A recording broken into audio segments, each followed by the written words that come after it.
बहुत सारे इस शहर के जनप्रतिनिधि हैं, समाज सेवी हैं, बीच बीच में रेलवे के बारे में सुझाव भी देते रहते हैं। ऐसे हमारे रेलवे से संबंधित अनेक समाज सेवी संगठनों के यहाँ प्रतिनिधि, मैं आप सभी नागरिक बंधुओं को शुभकामनाएं देता हूँ, विशेषकर रेलवे प्रशासन को, कि आज एक ऐसा अवसर है। कई बार जब हम बातचीत करते हैं तो मैं आप सबके केवल जानकारी के लिए बताना चाहता हूँ, हमारा ये जो रेल है, ये तीसरा हमारा रेल यहाँ से प्रारंभ होगा।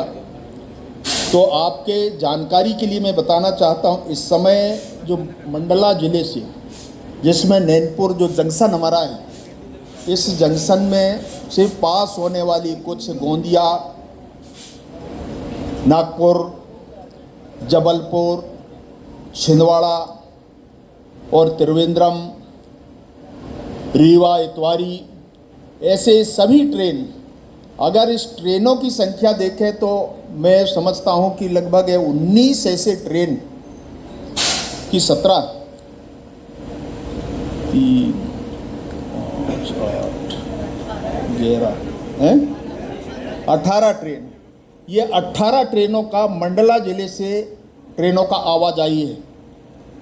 ये इतने कम समय में आप सोच सकते हैं शायद 18 ट्रेन किसी ज़िले को, किसी स्टेशन को नहीं मिले। ये मंडला का इतिहास है, नैनपुर का,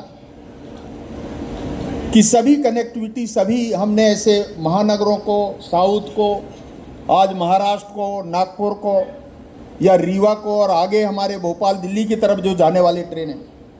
और इसीलिए मैं रेलवे प्रशासन को भी बधाई देना चाहता हूँ। और एक जो आपके मन में थोड़ी बहुत कभी मुझे आप लोग कहते हैं, ये जो रीशेड्यूलिंग की बात है, मंडला से चलने वाली कुछ ट्रेन, एक बात मैं स्पष्ट करना चाहता हूँ, अभी मैंने बातचीत किया है रेलवे से, ये जो सुबह प्रातःकाल जो ट्रेन है वो लगभग 4 बजे यहाँ से जाती है, 4:00 पर, और इससे 4:50 पे जो ट्रेन चलती है वो 5:50 बजे वो नैनपुर पहुँचने का समय है। अब बहुत बार मुझे लोग कहते हैं कि ये बहुत सुबह है, परंतु 6 बजे जो जबलपुर को जाने वाली ट्रेन है, तो उस ट्रेन को हम कनेक्टिंग ट्रेन मान करके, इसीलिए शायद रेलवे प्रशासन ने उसको जो टाइम शेड्यूल जो भी बनाया है, अगर वो थोड़ा हम डिले करेंगे तो आपको जबलपुर की ट्रेन नहीं मिलेगी, या तो अलग से फिर ट्रेन के बारे में हमको एक बार सोचना पड़ेगा। और इसलिए जो सुबह प्रातःकाल जो ट्रेन यहाँ से चलती है 4:50 पर, वो जाकर नैनपुर जो पहुँचती है वो 5:50 पर, और वहाँ से 6 बजे जबलपुर के लिए जो ट्रेन जाती है, तो ये कनेक्टिंग ट्रेन है। दूसरा एक विषय जो आज है, ये जो ट्रेन जिसका यहाँ परिचालन होगा, ये दोपहर में यहाँ से 13:15 पर, आज थोड़ा ये विलंब इस कारण से हुआ कि पहला दिन है, कल से अपने नियमित समय में ट्रेन चलेगी, और ये जाकर के 14:20 पर ये पहुँचेगी नैनपुर। तो जो जबलपुर की तरफ जो जाने वाली जो ट्रेन है शाम के, और बालाघाट की तरफ जाना है गोंदिया, तो लगभग 10 बजे के आसपास वहाँ जो ट्रेन चलती है उसको कवर कर सकती है अगर इस दिशा में जाना है। और सुबह जो लगभग 2 से 2:30 बजे जो इतवारी है, उसके अलग अलग टाइम थोड़ा है। एक है आपके यहाँ से बालाघाट होते हुए, और दूसरा यहाँ से सीधे सिवनी, छिंदवाड़ा, और इसके बाद नागपुर, जिसका नाम है रीवा इतवारी। ये पूरे 7 दिन चलने वाली ट्रेन है, वो 7 दिन हमारे नैनपुर से पास होगी। आप चाहे इधर से आप जाएंगे, अगर दिन के हिसाब से देखेंगे, या दूसरे नैनपुर से देखेंगे, पर दोनों तरफ मिलाकर के एक साइड में 4 दिन, एक साइड में हमारे 3 दिन। ये ऐसा, ये ट्रेन का जो शेड्यूल है, ये आप लोगों के डिमांड के आधार पर, दोनों ऐसे ज़िले हैं, बालाघाट और आपके सिवनी और मंडला से लोग जो जाने वाले, तो इसको हमने पूरे 8 दिन का इसको ट्रेन का परिचालन होगा, पूरे 7 दिन। तो इस प्रकार की व्यवस्था इसके अंदर है। और इसलिए ये जो बीच में आगे जाने वाली, जैसे भोपाल है, इंदौर, या नागपुर की तरफ तो जाने वाली है, दिल्ली की तरफ जो जाने वाली ट्रेन है, अगर दूसरे हमारी जो ट्रेन है दिल्ली की तरफ जाना है, डायरेक्ट अगर हमको राजधानी पकड़ना है तो हम नागपुर से राजधानी पकड़ सकते हैं। दूसरा, कई बार सुझाव में आए हैं कि मंडला से इस प्रकार का कुछ ट्रेनों का यहाँ पर संचालन हो, उसके बारे में हम बात कर रहे हैं कि हमारे यहाँ अभी एक तो प्लेटफार्म इसका विस्तार होना है, और कुछ कोचेस अगर हम यहाँ से भेजेंगे और भोपाल की तरफ जाने वाली या इंदौर की तरफ जाने वाली, तो हमको यहाँ से कुछ कोचेस भेज करके जबलपुर की जो ट्रेन है उन पे कनेक्ट करना, या दिल्ली की तरफ जाने वाली, तो इसके बारे में हम विचार कर रहे हैं। और रेलवे से हमारी बातचीत चल रही, निकट भविष्य में इसके बारे में हम सोचेंगे, परंतु जब तक इसका निर्धारण एक समय सारणी नहीं, हमको इसकी परमिशन नहीं मिलती, तब तक हम इसके बारे में आज कहना असंभव है। परंतु मैं आपको भरोसा इस बात के लिए देना चाहता हूं कि जो जो सुझाव आप लोगों ने दिए हैं, लोगों की जो ज़रूरत है पैसेंजर्स की, उसके बारे में हम विचार कर रहे हैं। और तीसरा, ये जो पिछले दिनों मैं मैडम को बताना चाहता हूं कि यहाँ पर हम लोग बैठे थे, ये बजट के बाद हमारा 23-24 का जो बजट आया है, जनरल बजट, उसमें रेलवे का हम अभी तक अलग से रेलवे का बजट होता था, परंतु जनरल बजट में इस बार पिछले वर्षों से हमारा एक ही जनरल बजट होता है, उसमें रेलवे का एक बहुत बड़ा हिस्सा शामिल रहता है। और उसमें पूरे 80 ऐसे स्टेशन देश भर में, 80 है ना, मध्य प्रदेश का कितने 65 ये जो आपके स्टेशन है देश में, ये 65 स्टेशन है, उसमें से मंडला को और नैनपुर को 2 स्टेशन मिले, जिसको हम अमृत भारत के नाम से जानते हैं। ये नया जो नई तकनीक और हमारे नए मॉडर्न स्टेशन हम कह सकते हैं, 2 स्टेशन मंडला को प्राप्त हुए हैं। ये अपने आप में मंडला के इतिहास में एक बहुत बड़ी रेलवे की उपलब्धि है। ये कभी हम सोच भी नहीं सकते, क्योंकि रेल हम अभी चलाना शुरू किए। और इससे बड़ी बात, हमने पिछले समय जब रेलवे के बारे में बातचीत कर रहे थे, तो रेलवे में आज भी बहुत से ऐसे मार्ग हैं जो पुराने वर्षों से लंबित हैं। हमने इस मार्ग को पूरा इलेक्ट्रिफिकेशन सहित हमने पूरा कंप्लीट किया है। ये एक बहुत बड़ी उपलब्धि भारत के अंदर इस मंडला नैनपुर पोर्ट के लिए।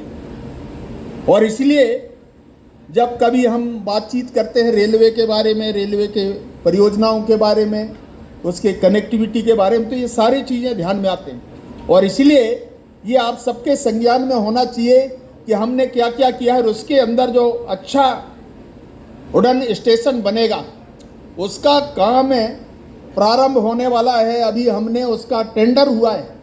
पिछले समय जब मैं नगर के लोगों के साथ बैठा था, तो उस समय मुझसे ही लोग कह रहे थे कि भाई टेंडर कब लगेगा। अरे अभी पिछले हमने 1 फरवरी को भारत का बजट पेश हुआ। आज कौन सी तारीख है? आज 19 जून। आप हैं क्या? 21 जून। हम 19 का पिछले डेट हमने तय किया था कि 21 जून है। ये आप फरवरी और आपका मार्च, ये बजट का आधा हिस्सा बजट पास होने के लिए, बीच में एक ब्रेक होता है। और इसमें फिर हमने इसको 6 अप्रैल तक बजट पास हुआ, और इसके बाद हमको पैसा खर्च करने की अनुमति। तो हमको अप्रैल, मई और ये जून, आप ये 2.5 महीने आप मान करके चलिए। इस 2.5 महीने में बजट का अनाउंसमेंट उसमें हुआ हमारे स्टेशनों का, और उसमें से टेंडर हमने लगा दिया। टेंडर हमारे जैसे भी अभी अप्रूव होंगे, और ये काम आगे बढ़ जाएगा। स्टेशनों की जो बेहतर सुविधाएं हम स्टेशन को दे सकते हैं, वो सुविधाएं हम आपके मंडला फोर्ट को और नैनपुर को देंगे। ये इसके अंदर जो विशेषता है, ऐसे 7 प्रमुख चीज़ें हैं, चाहे वो टॉयलेट का हो, और चाहे यहाँ पर वेटिंग हॉल हो, या और अन्य तरह की जो फैसिलिटीज है वो इसके लिए हो। ये सुविधाएं हम उसके अंदर देने वाले हैं। और इसलिए मैं आप सब मित्रों से भी कहना चाहता हूं, नागरिकों को, कि ये जो सुविधाएं, रेलवे यात्री सुविधाएं जो हम बढ़ाना चाहते हैं, उसके बारे में निरंतर हमारा ये प्रयास है। और मैं आप सब मित्रों को, भाई और बहनों को भी, कि ट्रेन से, रेलवे से जुड़े हुए बहुत से उत्साही ऐसे लोग हैं, समाज सेवी हैं, जो हमेशा मुझे कहते हैं, परंतु मैं उनको कहता हूं थोड़ा धैर्य रखो। निश्चित आपकी भावना को ध्यान में रखते हुए रेलवे को और हम अच्छा कैसे इसका विस्तारित कर सकते हैं, इस प्रकार का प्रयास हम करेंगे। और मैं आप सबको एक बार पुनः बधाई देना चाहता हूं, और विशेष तौर से रेलवे प्रशासन को, TRM मैडम को, कि हमने लगातार एक के बाद एक फेसेज वाइज अलग अलग हमने ट्रेनों का, बाकी हमारे ये रेलवे लाइन का भी विस्तार किया है। तो मुझे लगता है, पता नहीं, मुझे भी ध्यान में नहीं है, पर कितने बार हम लोगों ने किया है। और लगातार इतना सब प्रयास करने के बाद हमारे मंत्री जी और ये प्रधानमंत्री जी की इच्छा है कि समय के साथ ट्रेनों का परिचालन, स्टेशन या कोई परियोजना है तो उसका काम समय पे हो, और उसका प्रारंभ और उसका लोकार्पण भी समय के हिसाब से होना चाहिए। ये पहली बार देश के अंदर इस प्रकार के कार्यक्रम हुए। बहुत बार लोग बात करते हैं, और मैं कह सकता हूँ 9 वर्ष प्रधानमंत्री जी का हुआ, मोदी जी का, और इसमें से हमारे इस परियोजना के बारे में शायद हिंदुस्तान का सबसे बड़ी परियोजना है जो पूर्ण हुआ है। इसके पहले भारत में कोई ये जो परियोजना इस प्रकार की नहीं थी, या तो एक पट्टी थी या कोई दूसरे लाइन। हाँ, आप सोच सकते हैं कि नैनपुर से जो जाने वाली पुराने ज़माने की ट्रेनें, चाहे वो आप नैनपुर मंडला या मंडला नैनपुर, या आप बालाघाट गोंदिया, या वहाँ से आपके कटंगी आप देख सकते हैं, नैनपुर से सिवनी या छिंदवाड़ा, नागपुर, ये जो अलग अलग क्षेत्रों में रेल का जो विस्तार हुआ है, और इस रेलवे विस्तार में कुछ समय लगा है, परंतु समय के साथ ये पूरी परियोजनाओं को हमने पूरा किया है। ये अपने आप में एक ऐतिहासिक रेलवे की उपलब्धि है। और इतना ही नहीं, हमने कुछ रैक पॉइंट भी दिया है। हमने मंडला से, हमारे चिराडोंगरी से, हम एक ज़माने में यहाँ पर मंडला के लिए, विशेष तौर से कान्हा के लिए, ये जो स्पेशल ट्रेनों की व्यवस्था हम खास तौर से गर्मियों में हम करते थे। हम कोशिश करेंगे इसके लिए, जो टूरिज़्म को बढ़ावा देने के लिए, कि उसका भी एक बार हम फिर से इसी प्रकार के टूरिज़्म को और विस्तारित करने के लिए इसके बारे में हम सोचेंगे, ताकि लोगों को आने जाने में ये जो कठिनाइयाँ होती हैं, कई बार इसके कारण, चूँकि एयरपोर्ट हमारे थोड़ा अभी दूरी पर है, जबलपुर या नागपुर या इधर से रायपुर, अगर हमारा ये एयरपोर्ट छोटा है पर इसका विस्तार हम लोग कर रहे हैं, तो ये सुविधाएं भी उनको प्राप्त हो जाएंगी। परंतु पहले हमारी सुविधा रेलवे का है, और रेलवे के साथ साथ बाकी आगे विस्तार की हम बातचीत करेंगे।